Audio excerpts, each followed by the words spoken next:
সবাইকে স্বাগত দীপ্ত সংবাদে, সাথে রয়েছে দোলা ডলরেস। শুরুতেই জানাবো সংবাদ শিরোনাম। যুক্তরাষ্ট্র ইসরায়েলের হামলায় ইরানে খামিনি সহ নিহত 200, পাল্টা হামলায় 3 মার্কিন সেনা নিহত। খামিনির মৃত্যুতে 3 সদস্যের কাউন্সিল গঠন, সর্বোচ্চ নেতার আলোচনায় খামিনির ছেলে মোজতবা। নিরাপত্তা ঝুঁকির কারণে মধ্যপ্রাচ্যগামী ঢাকার 27টি ফ্লাইট স্থগিত, আটকা পড়েছে বহু যাত্রী, ভোগান্তি। যুক্তরাষ্ট্র ইরান লড়াই দীর্ঘ হলে বাংলাদেশের অর্থনীতিতে প্রভাব পড়বে, প্রস্তুতির তাগিদ বিশেষজ্ঞদের।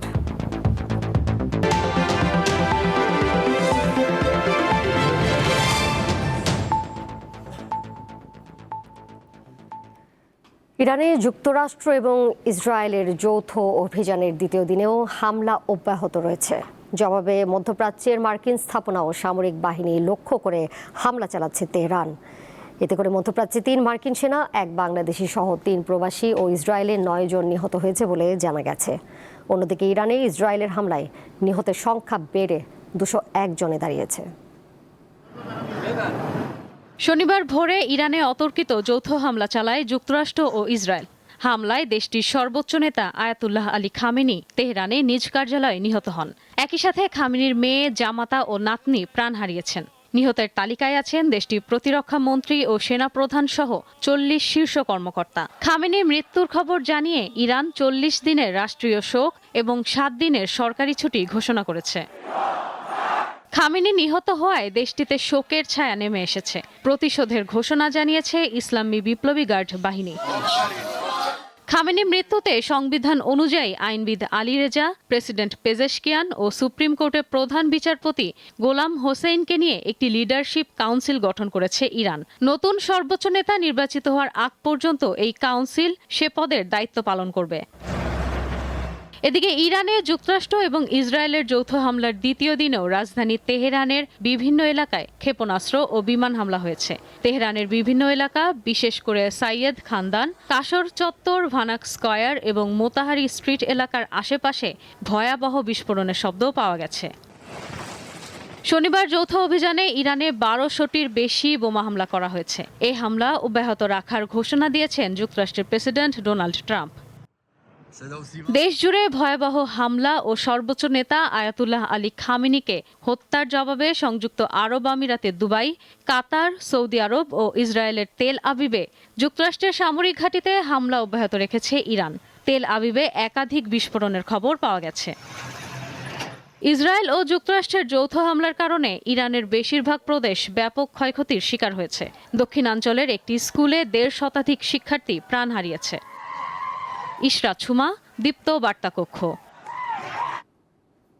বিপ্লবী থেকে সর্বোচ্চ নেতা হয়ে যাওয়া এক শাসকের নাম আয়াতুল্লাহ আলী খামেনি। রাজনীতিতে যার হাতে খড়ি হয়েছিল ইরানের ইসলামী বিপ্লবের স্থপতি আয়াতুল্লাহ রুহুল্লাহ খোমেনির হাত ধরে। 37 বছর ছিলেন দেশটির সর্বোচ্চ নেতা। আলী খামেনির শাসনামলে বিশ্বের অন্যতম শক্তিতে পরিণত হয় ইরান।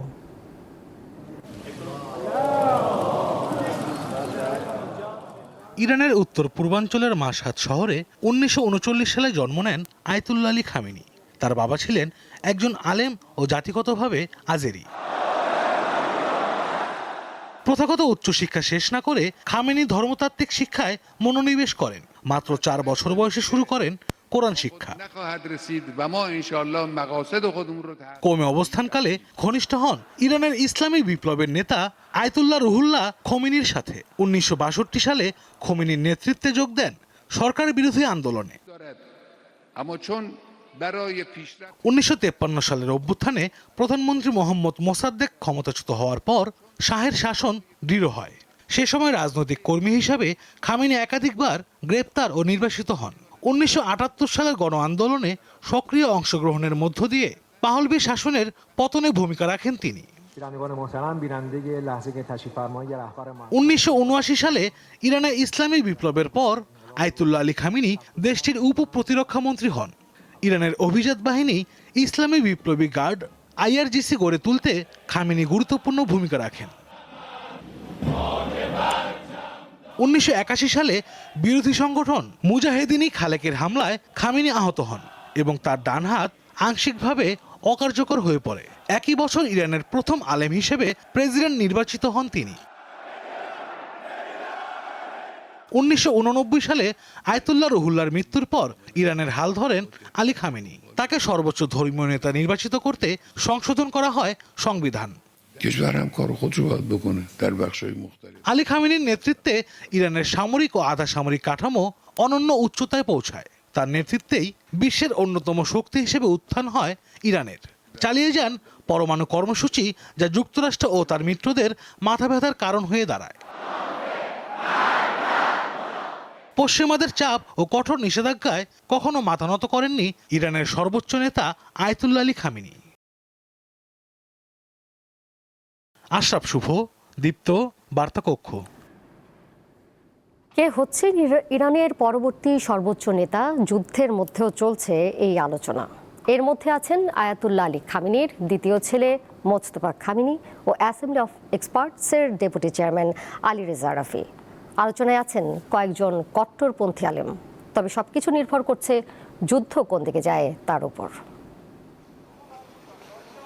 মুসলমান প্রধান ইরানে ক্ষমতার কাঠামো অন্য দেশগুলোর মতো নয়। প্রেসিডেন্ট সরকার প্রধান হলেও প্রত্যক্ষ কিংবা পরোক্ষভাবে মূল ক্ষমতা থাকে সর্বোচ্চ নেতার হাতে। গত 37 বছর এই নেতার আসনে ছিলেন আয়াতুল্লাহ আলী খামেনি। যুক্তরাষ্ট্র ও ইসরায়েলের যৌথ হামলায় খামেনির মৃত্যুতে প্রশ্ন উঠছে জ্বালানি ও খনিজ সম্পদে সমৃদ্ধ ইরানের ভবিষ্যৎ নিয়ে। দেশটির পরবর্তী নেতৃত্বে কারা আসবেন এ নিয়ে চলছে আলোচনা। ইরানের সংবিধান অনুযায়ী সর্বোচ্চ নেতার মৃত্যুতে দেশের দায়িত্ব নেয় 3 সদস্যের একটি পরিষদ, যার নেতৃত্বে থাকেন প্রেসিডেন্ট, বিচার বিভাগের প্রধান ও গার্ডিয়ান কাউন্সিলের একজন ধর্মীয় নেতা। এরই মধ্যে এই পরিষদ গঠনের ঘোষণা দিয়েছে তেহরান। বিশ্লেষকরা বলছেন, চলমান সংকটের মধ্যে সংবিধান মেনে সর্বোচ্চ নেতার নিয়োগের প্রক্রিয়া শুরু করা বেশ কঠিন হবে। 88 জন জ্যেষ্ঠ আমলের সমন্বয়ে গঠিত অ্যাসেম্বলি অফ এক্সপার্টস সর্বোচ্চ নেতা বাছাই করে। খামেনির উত্তরসূরি হিসেবে এরই মধ্যে বেশ কয়েকটি নাম ঘুরপাক খাচ্ছে গণমাধ্যমে। এর মধ্যে রয়েছেন খামেনির দ্বিতীয় ছেলে মোজতবা খামেনি, অ্যাসেম্বলি অব এক্সপার্টসের ডেপুটি চেয়ারম্যান ও খামেনির ঘনিষ্ঠ আলী রেজা আরাফি, কট্টরপন্থী আলেম ও অ্যাসেম্বলি অব এক্সপার্টসের সদস্য মোহাম্মদ মেহেদি মীর বাঘেরি, রুহুল্লাহ খোমেনির নাতি হাসান খোমেনি ও জ্যেষ্ঠ আলেম হাশেম হোসেইনি বুশেহরি। 1989 সালে ইসলামী প্রজাতন্ত্রের প্রতিষ্ঠাতা আয়াতুল্লাহ রুহুল্লাহ খোমেনির মৃত্যুর দিনই আলী খামেনিকে দেশটির সর্বোচ্চ নেতা করা হয়েছিল। আশরাফ শুভ, দীপ্ত, বার্তা কক্ষ। যুক্তরাষ্ট্র ও ইসরায়েলের যৌথ হামলার পর হরমুজ প্রণালী দিয়ে জাহাজ চলাচল কার্যত বন্ধ রয়েছে। গুরুত্বপূর্ণ এই প্রণালী বন্ধের পদক্ষেপ বৈশ্বিক তেলের দামের উপর মারাত্মক প্রভাব ফেলবে বলছেন বিশ্লেষকেরা। সবচেয়ে বেশি ক্ষতির সম্মুখীন হবে আরব ও এশীয় দেশগুলো।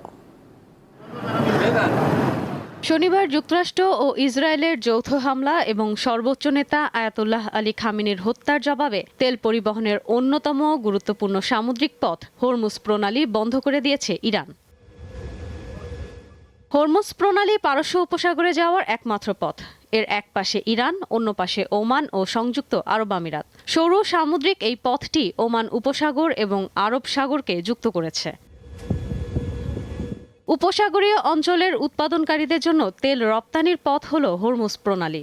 এ পথ দিয়েই বিশ্বের বিভিন্ন জায়গায় তেল পাঠায় সৌদি আরব, ইরান, ইরাক, সংযুক্ত আরব আমিরাত। প্রতিদিন প্রায় 2 কোটি ব্যারেল তেল এই প্রণালী দিয়ে যায়। এছাড়া বিপুল পরিমাণ তরলীকৃত প্রাকৃতিক গ্যাস পরিবহন হয় এই প্রণালী দিয়ে। এটি বন্ধের পর বৈশ্বিক তেলের দামের ওপর মারাত্মক প্রভাব পড়বে বলছেন বিশ্লেষকেরা।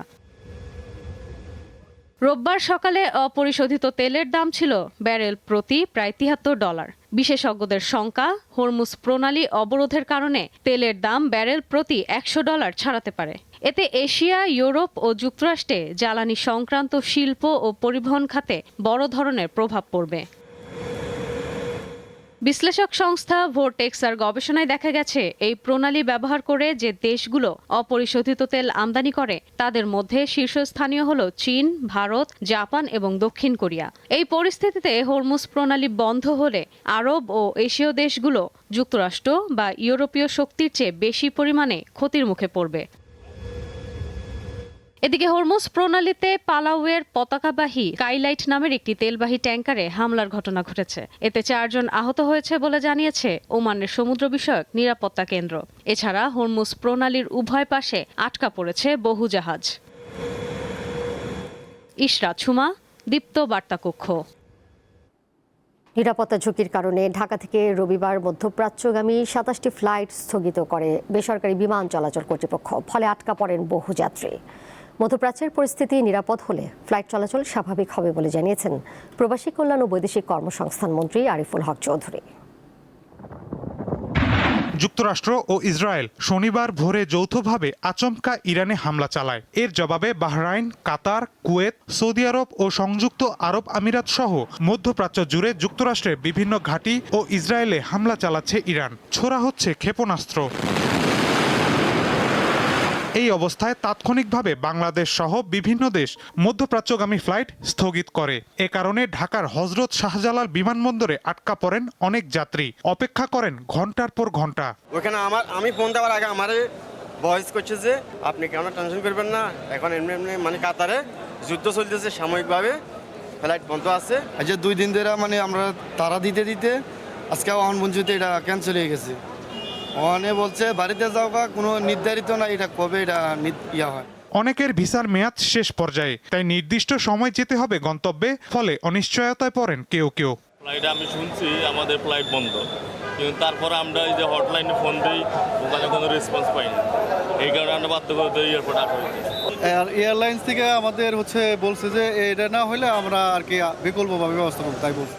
রবিবার সকালে বিমানবন্দরে এসে যাত্রীদের সঙ্গে কথা বলেন প্রবাসী কল্যাণ মন্ত্রী। আশ্বাস দেন দ্রুত সমস্যা সমাধানের। যেসব রুটে ফ্লাইট চালু হবে এদেরকে কীভাবে স্মুথলি পাঠানো যায় এবং যাবে, সেটার জন্য আমাদের বিমান কর্তৃপক্ষ, সিভিল এভিয়েশন এরা এখানে কাজ করতেছে। আর এরপরে আমরা আপডেটগুলো টেলিভিশনের কলে দিচ্ছি। হোটেল অ্যারেঞ্জমেন্ট আছে, গাড়ির অ্যারেঞ্জমেন্ট আছে, আমরা যতটুকু সম্ভব আমরা সবই অ্যারেঞ্জমেন্ট করে রাখছি। মধ্যপ্রাচ্যগামী ফ্লাইট বাতিল বা স্থগিত হলেও অন্যান্য অঞ্চলের যাত্রীরা নির্বিঘ্নে ঢাকা ছাড়তে পারছেন। মাহিদুর রহমান, দীপ্ত সংবাদ, ঢাকা। রাশিয়া ইউক্রেন যুদ্ধের ধকল এখনো কাটিয়ে উঠতে পারেনি বিশ্ব। তার মধ্যে শুরু হয়েছে ইরান, ইসরায়েল ও যুক্তরাষ্ট্রের লড়াই। এই যুদ্ধ দীর্ঘস্থায়ী হলে দেশের সামষ্টিক অর্থনৈতিক স্থিতিশীলতার উপর প্রভাব পড়তে পারে। আর তাই চ্যালেঞ্জ মোকাবেলার জন্য নতুন সরকারকে এখন থেকেই পদক্ষেপ নেওয়ার আহ্বান বিশেষজ্ঞদের। করোনা মহামারী ও রাশিয়া ইউক্রেন যুদ্ধের কারণে ইতিমধ্যেই অর্থনৈতিক সংকটের মধ্যে দিয়ে যাচ্ছে বাংলাদেশ। এই অবস্থায় উপসাগরীয় অঞ্চলে যুদ্ধের কারণে দেশের অর্থনীতিতে আরও বেশি নেতিবাচক প্রভাবের শঙ্কা দেখা দিয়েছে। অর্থনীতিবিদরা বলছেন, ইরান ও ইসরায়েলের সাথে বাংলাদেশের সরাসরি অর্থনৈতিক সম্পর্ক খুব বেশি নেই। তবে এই যুদ্ধ দীর্ঘস্থায়ী হলে দেশের সামষ্টিক অর্থনৈতিক স্থিতিশীলতার উপর প্রভাব পড়তে পারে। বাংলাদেশের জ্বালানি উপকরণের প্রায় ৮০% আমদানি হয় হরমুজ প্রণালী দিয়ে। এটি বন্ধ বা সীমিত হলে দেশে জ্বালানি আমদানি ব্যয় কয়েক গুণ বেড়ে যাবে। এমনকি ব্যাপক জ্বালানি সংকট দেখা দিতে পারে। মধ্যপ্রাচ্যের দেশগুলোই বাংলাদেশের প্রধান শ্রমবাজার। সুতরাং দীর্ঘমেয়াদী যুদ্ধ পরিস্থিতি সেখানে শ্রমবাজারে সংকট তৈরির পাশাপাশি নতুন শ্রমিক নিয়োগে অনাগ্রহ সৃষ্টি করতে পারে বলে জানিয়েছেন বিশেষজ্ঞরা। জ্বালানি তেলের দাম বাড়লে পণ্যের দামও বাড়ে, জাহাজের খরচ বেড়ে যায়, ইন্স্যুরেন্স খরচ বেড়ে যায়, জাহাজগুলো ওইদিকে যেতে চায় না। ফলে অনেকগুলো প্রতিক্রিয়া ঘটবে অর্থনীতিতে নেতিবাচক। ফলে নতুন সরকার যে অর্থনীতি পুনর্গঠনের যে উদ্যোগটা নেওয়ার কথা এখন, তাতে শুরুতেই একটা বড় ধরনের ধাক্কা আসবে আমাদের। বিশেষজ্ঞরা বলছেন, মধ্যপ্রাচ্যে এই যুদ্ধ দীর্ঘস্থায়ী হলে বহুমুখী সংকট দেখা দেবে বাংলাদেশে। ডলার সংকটের পাশাপাশি রিজার্ভেও টান পড়তে পারে। বৈদেশিক ঋণ পাওয়া কঠিন হতে পারে, বাড়তে পারে মূল্যস্ফীতির হার। আমাদের তো এখন কৃচ্ছ্রতা সাধনের ব্যাপার আছে, সতর্ক হওয়ার ব্যাপার আছে। সরকার বড় ধরনের কোনো মেগা প্রকল্পে যাবে না, যুদ্ধের গতি প্রকৃতি দেখে যাবে, জ্বালানির বিকল্প উৎস খুঁজবে, প্রবাসীদের বিদেশে পাঠানোর ব্যাপারে বিকল্প জায়গাগুলো খুঁজতে শুরু করবে। এই যুদ্ধ স্থায়ী হলে সারা বিশ্বের জন্যই একটা সংকট তৈরি করবে। ফলে বাংলাদেশের অবিলম্বে প্রস্তুত থাকতে হবে বলছেন বিশেষজ্ঞরা। বড় সূত্র হলো প্রবাসীরা পাঠায়। ইশরাত সুমা, দীপ্ত বার্তা কক্ষ।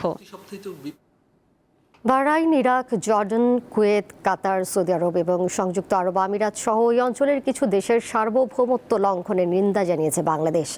রবিবার পররাষ্ট্র মন্ত্রণালয় এক সংবাদ বিজ্ঞপ্তিতে এই নিন্দা জানায়। এতে বলা হয়েছে, ইরানে হামলার পরিপ্রেক্ষিতে দেশটিতে বসবাসরত বাংলাদেশি নাগরিকদের নিরাপত্তা নিয়ে বাংলাদেশ গভীরভাবে উদ্বিগ্ন। এই ধরনের শত্রুতা অব্যাহত থাকলে তা শুধুমাত্র আঞ্চলিক শান্তি, স্থিতিশীলতা এবং বেসামরিক জনগণের কল্যাণ বিপন্ন করবে। সংশ্লিষ্ট সব পক্ষকে সর্বোচ্চ সংযম প্রদর্শন এবং মতবিরোধ নিরসনে কূটনৈতিক আলোচনার আহ্বান জানায় বাংলাদেশ। বিজ্ঞপ্তিতে আরও বলা হয়, বাংলাদেশ আশা করছে দ্রুততম সময়ে শান্তি বিরাজ করবে এবং এই অঞ্চল জুড়ে শান্তি, নিরাপত্তা ও স্থিতিশীলতা শিগগিরই পুনরুদ্ধার হবে। প্রধানমন্ত্রীর পররাষ্ট্র বিষয়ক উপদেষ্টা নিরাপত্তা এবং প্রয়োজনীয় সহায়তা নিশ্চিত করার বিষয়ে প্রধানমন্ত্রীর সঙ্গে কথা হয়েছে তার। এই সমস্যা ডিপ্লোমেসির মাধ্যমে আমরা আহ্বান জানাচ্ছি।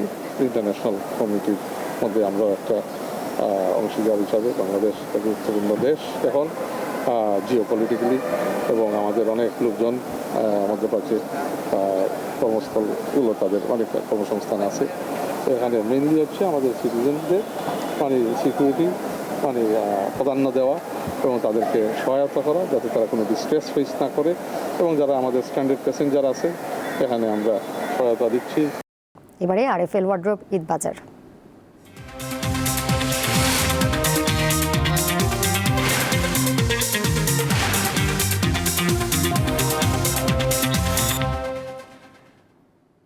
ঈদ উল ফিতর সামনে রেখে নওগাঁয় জমে উঠেছে কেনাকাটা।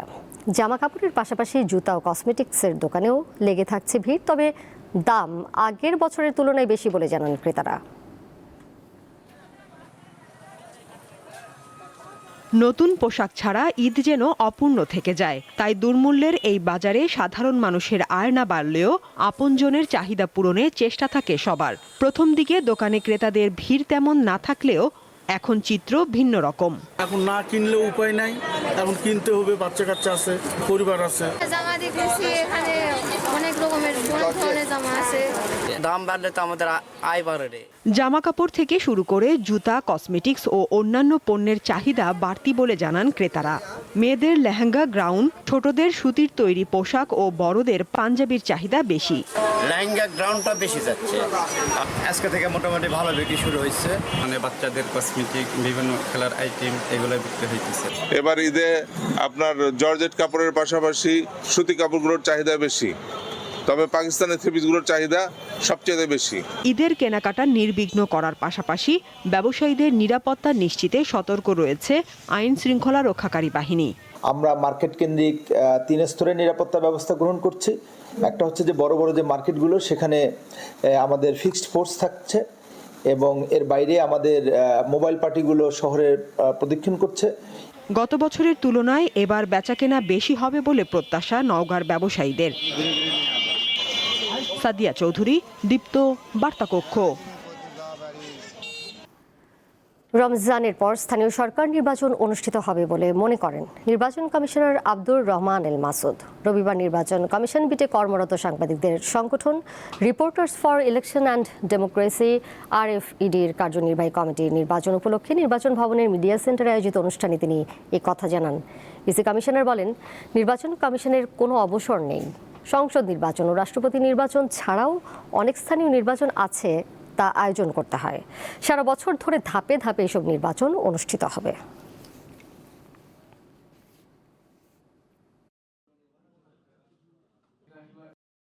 আইন করে দেওয়া হয়েছে লোকাল গভর্নমেন্টের নির্বাচন শিগগিরই হবে এবং সেটা সারা বৎসর ধরেই অথবা বৎসরের বেশি ভাব ধরেই চলতে থাকবে। শিগগিরই আমি আশা করতেছি যে সিটি কর্পোরেশনের নির্বাচন হবে। পরপর তার আগে আমাদের উপনির্বাচন যে কয়টা আপনারা জেনেছেন, সে নির্বাচনগুলো শিগগিরই ডেট তফসিল ঘোষণা করা হয়েছে। শিগগিরই নির্বাচন সেখানে অনুষ্ঠিত হবে। বর্তমান সরকার দায়িত্ব গ্রহণের পর 13 দিনে আইন শৃঙ্খলা পরিস্থিতির দৃশ্যমান উন্নতি হয়েছে বলে জানিয়েছেন স্বরাষ্ট্রমন্ত্রী সালাউদ্দিন আহমদ। রবিবার দুপুরে স্বরাষ্ট্র মন্ত্রণালয়ে সাংবাদিকদের তিনি এই কথা জানান। সবার নজরে এবং কোনো দপ্তরের একটা গুরুত্বপূর্ণ স্থাপনায় এখন আইন শৃঙ্খলা পরিস্থিতি উন্নয়নের চেষ্টা করছে, আগের তুলনায় অনেক ভালো। একটা রাজনৈতিক সরকার প্রতিষ্ঠিত হলে স্থিতিশীলতা আসে, মানুষের মনে একটা শান্তি আসে এবং নিশ্চয়তা আসে। তো সেই জন্য এই আবহাওয়ার কারণেই আইন শৃঙ্খলা পরিস্থিতি আগের চাইতে অনেক ভালো। জাটকা সংরক্ষণ ও উৎপাদন বাড়াতে 2 মাসের জন্য চাঁদপুরের পদ্মা মেঘনা সহ 6টি নদী অঞ্চলে সব ধরনের মাছ ধরা বন্ধ করেছে সরকার। আগামী 30 এপ্রিল পর্যন্ত নিষেধাজ্ঞা বলবৎ থাকবে। ইলিশের অভয়াশ্রম রক্ষায় মেঘনা ও তেঁতুলিয়া নদীতে মাছ ধরা নিষিদ্ধ করেছে সরকার। ভোলার ভেদুরিয়া থেকে চর রুস্তম 100 কিলোমিটার এবং ইলশা থেকে চর পিয়াল পর্যন্ত 90 কিলোমিটার নদীতে মাছ ধরা বন্ধ। এতে জেলার 7টি উপজেলার 2 লক্ষাধিক জেলের বিকল্প কর্মসংস্থান না থাকায় বিপাকে পড়ছেন তারা। অভিযান শুরু, আমরা বাক্সা টাক্সা দুয়া অলরেডি শেষ করে লাইছি। জেলেরা নদীতে যাইতে পারবে না 2 মাসের জন্য।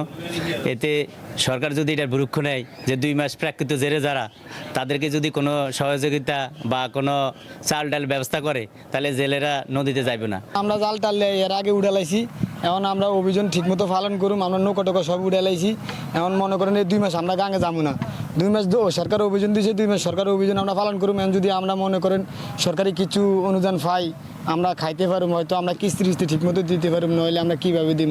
জেলেরা জানান মাছ ধরা নিষেধাজ্ঞার সময় সরকারের বরাদ্দ প্রণোদনার ভিজিএফ চাল সঠিক সময়ে বিতরণ না করায় ভোগান্তিতে পড়তে হয় তাদের।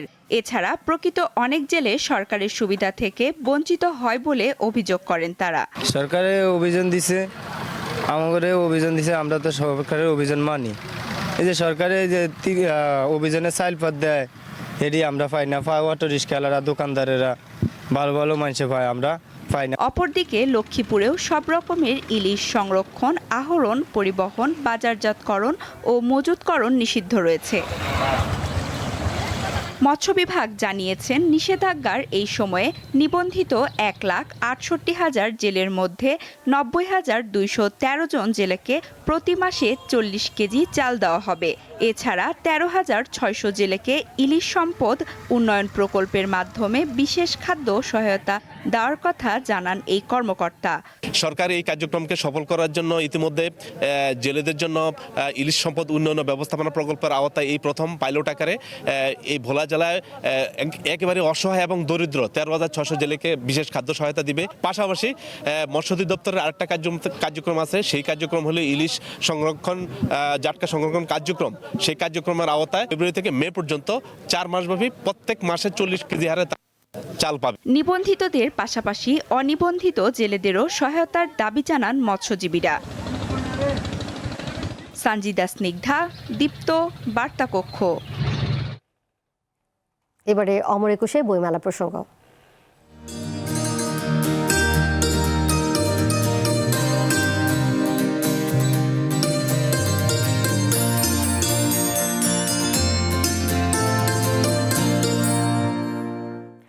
রোজার প্রভাব পড়েছে বইমেলায়। দিনের বেলায় পাঠক ক্রেতাদের ভিড় কম থাকায় মেলা প্রাঙ্গণে এখন অনেকটাই নিস্তব্ধতা। তবে পাঠকদের প্রত্যাশা শিগগিরই এই নীরবতা কাটবে। বসন্তের বিকেলে যে মেলা প্রাঙ্গণ মুখর থাকার কথা ছিল তারুণ্যের উচ্ছ্বাসে, সেখানে এখন অনেকটাই নিস্তব্ধতা। সময়টা যেহেতু রমজান, তাই এর প্রভাবও স্পষ্ট অমর একুশে বইমেলায়। সোহরাওয়ার্দী উদ্যান কিংবা বাংলা একাডেমি চত্বর, কোথাও নেই সেই পরিচিত ভিড়। প্রতি বছর মেলা শুরু হয় 1 ফেব্রুয়ারি, তবে এবার নানা সমীকরণে সময় বদলেছে। স্টলে স্টলে থরে থরে সাজানো নতুন বই, কিন্তু পাঠকের চেয়ে যেন বিক্রয়কর্মীদের সংখ্যাই বেশি। সন্ধ্যার পর মেলা প্রাঙ্গণে কিছুটা প্রাণ এলেও তা উৎসবে রূপ নিতে পারছে না। গত শুক্রবার এবং গতকালকে শনিবার যে ধরনের চাপ আশা করেছিলাম, সেই ধরনের কিন্তু পাঠকের চাপ মেলাতে ছিল না। সরকার যদি ঈদের পরেও আরও 15 দিন এই মেলাটাকে দীর্ঘায়িত করে দেয়, তাহলে হয়তো তারা তাদের লস কিছুটা কাভার দিতে পারে। 3 দিন তো, প্রথম দিন তো উদ্বোধনী দিন গেছে, কালকে সন্ধ্যার পরে ভালো বিক্রি হয়েছে, তার আগের দিনও সন্ধ্যার পরে, আজকে ওই সন্ধ্যারই অপেক্ষায় ছিলাম। রমজানের জন্য একটু সমস্যা হচ্ছে দিনের বেলায়, কিন্তু ইফতারের পরে আলহামদুলিল্লাহ ভালোই বই বিক্রি হচ্ছে। তবে নিরাপত্তা সহ সার্বিক পরিবেশ নিয়ে সন্তুষ্ট বইপ্রেমীরা।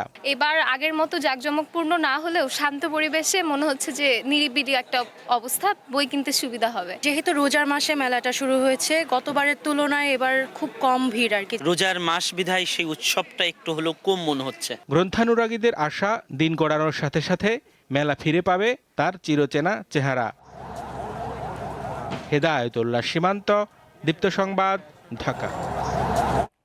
ইরানে হামলা বন্ধ না করলে যুক্তরাষ্ট্র ও ইসরায়েলের পণ্য বর্জনের হুঁশিয়ারি দিয়েছে বাংলাদেশ জামায়াতে ইসলামী। রবিবার বায়তুল মোকাররমের উত্তর গেটে আয়োজিত বিক্ষোভ সমাবেশে এই হুঁশিয়ারি দেওয়া হয়। একই সাথে দেশে জামায়াত নেতাকর্মীদের উপর হামলা ও নির্যাতনের প্রতিবাদ জানানো হয়। গত 2 দিন ধরে ইরানে চলছে মিত্র যুক্তরাষ্ট্র ও ইসরায়েলের একের পর এক হামলা। এতে প্রাণ হারিয়েছেন ইরানের সর্বোচ্চ ধর্মীয় নেতা আয়াতুল্লাহ খামেনি সহ অনেকে। এরই প্রতিবাদে রবিবার বিকালে রাজধানীর বায়তুল মোকাররম জাতীয় মসজিদ প্রাঙ্গণে বিক্ষোভ সমাবেশের আয়োজন করে বাংলাদেশ জামায়াতে ইসলামী। ইরানের স্বাধীন রাষ্ট্র, তাদের সার্বভৌমত্বের উপর আঘাত করা হয়েছে, এটা আমরা স্বাধীন বাংলাদেশের নাগরিক হিসাবে কোনোভাবে মেনে নিতে পারি না। জামায়াত নেতারা জানান, ইরানে হামলা শুধু মধ্যপ্রাচ্য নয়, বিশ্ব অর্থনীতিতেও নেতিবাচক প্রভাব ফেলবে। দ্রুত এই হামলা বন্ধ না হলে যুক্তরাষ্ট্র ও ইসরায়েলের পণ্য বর্জন করা হবে। অস্থিরতা যদি দীর্ঘদিন চলে, মধ্যপ্রাচ্যের লোকেরাই ক্ষতিগ্রস্ত হবে না, আমাদের এই বাংলাদেশ সহ অনেক দেশ ক্ষতিগ্রস্ত হবে। আমরা ইসরায়েলকে বলবো, আবার কিন্তু আপনাদের পণ্য বর্জন করলে আপনাদের ব্যবসা গুটিয়ে যাবে, আপনারা চলতে পারবেন না। বিক্ষোভ সমাবেশে উঠে আসে দেশের বিভিন্ন স্থানে জামায়াত নেতাকর্মীদের হত্যা ও নির্যাতনের তথ্য। জামায়াত নেতারা বলেন, এই হামলা নির্যাতন বন্ধ না হলে অতীতের মতো বর্তমান সরকারকেও চরম মূল্য দিতে হবে। সরকার ক্ষমতা আসার সাথে সাথে অতীতের সরকারের মতো হত্যাকাণ্ড শুরু করে দিয়েছে। বিশেষ করে জামায়াত ইসলামীর নেতা কর্মীদের উপর আক্রমণ করা হচ্ছে। তারা আমাদেরকে বাধ্য করবেন না আবার রাজপথে নামার জন্য। রাজপথে নামলে কিন্তু আপনি নিস্তার পাবেন না, আপনারা সাবধান হন। হত্যাকাণ্ড ঘটিয়ে আমাদেরকে ভয় দেখানোর কিছু নাই, এটা আপনাদের ভালো করে জানা থাকার কথা। কারণ আপনারা একসাথে মেলা দিন আন্দোলন করছি, আপনারাও কি জিনিস তাও আমরা জানি, আমরা কি জিনিস তাও আপনারা জানেন। কাজেই আমরা বলবো, এই সমস্ত হত্যাকাণ্ড, সন্ত্রাসী কর্মকাণ্ড আল্লাহর রাস্তে বন্ধ করুন। পরে বিক্ষোভ মিছিল বের করা হয়। পল্টন মোড় ঘুরে মিছিলটি বিজয়নগর পানি ট্যাঙ্কির সামনে গিয়ে শেষ হয়। নূর আলম, দীপ্ত সংবাদ, ঢাকা। পাকিস্তানে মার্কিন কনসুলেটের কাছে বিক্ষোভ ও সংঘর্ষে নিহত হয়েছে অন্তত 9 জন, আহত হয়েছেন অনেকে। স্থানীয় সময় রবিবার ভোরে মার্কিন কনসুলেটে ঢোকার চেষ্টা করলে শত শত ইরানপন্থী বিক্ষোভকারীকে ছত্রভঙ্গ করতে নিরাপত্তা বাহিনী গুলি চালায়। এতে 9 বিক্ষোভকারী মারা যায় এবং আরও বেশ কয়েকজন আহত হন। পুলিশ সার্জন সুমাইয়া সৈয়দ করাচির সিভিল হাসপাতালে কমপক্ষে 9টি মৃতদেহ আনার খবর নিশ্চিত করেছেন। এর আগে সকালে আয়াতুল্লাহ আলী খামেনি নিহত হওয়ার খবর নিশ্চিত করে ইরান। খবর পাওয়ার পরই করাচির মাইকোলাচি সড়কে মার্কিন কনসুলেটের সামনে বিক্ষোভের খবর শুনে সেখানে পুলিশ সহ নিরাপত্তা বাহিনীর কর্মকর্তারাও অবস্থান নেন।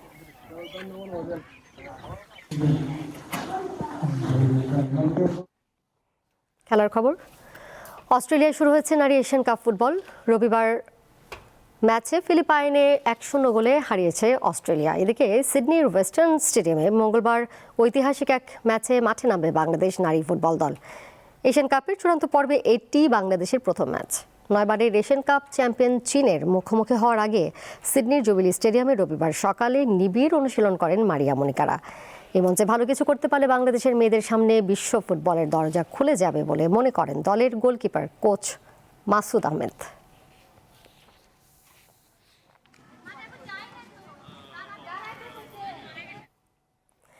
শেষ করব দীপ্ত সংবাদ, যাবার আগে শিরোনামগুলো জানিয়ে দিব আরও একবার। যুক্তরাষ্ট্র ইসরায়েলের হামলায় ইরানে খামেনি সহ নিহত 200, পাল্টা হামলায় 3 মার্কিন সেনা নিহত। খামেনির মৃত্যুতে 3 সদস্যের কাউন্সিল গঠন, সর্বোচ্চ নেতার আলোচনায় খামেনির ছেলে মোজতবা। নিরাপত্তা ঝুঁকির কারণে মধ্যপ্রাচ্যগামী ঢাকার 27টি ফ্লাইট স্থগিত, আটকা পড়েছে বহুযাত্রী, ভোগান্তি। যুক্তরাষ্ট্র ইরান লড়াই দীর্ঘ হলে বাংলাদেশের অর্থনীতিতে প্রভাব পড়বে, প্রস্তুতির তাগিদ বিশেষজ্ঞদের।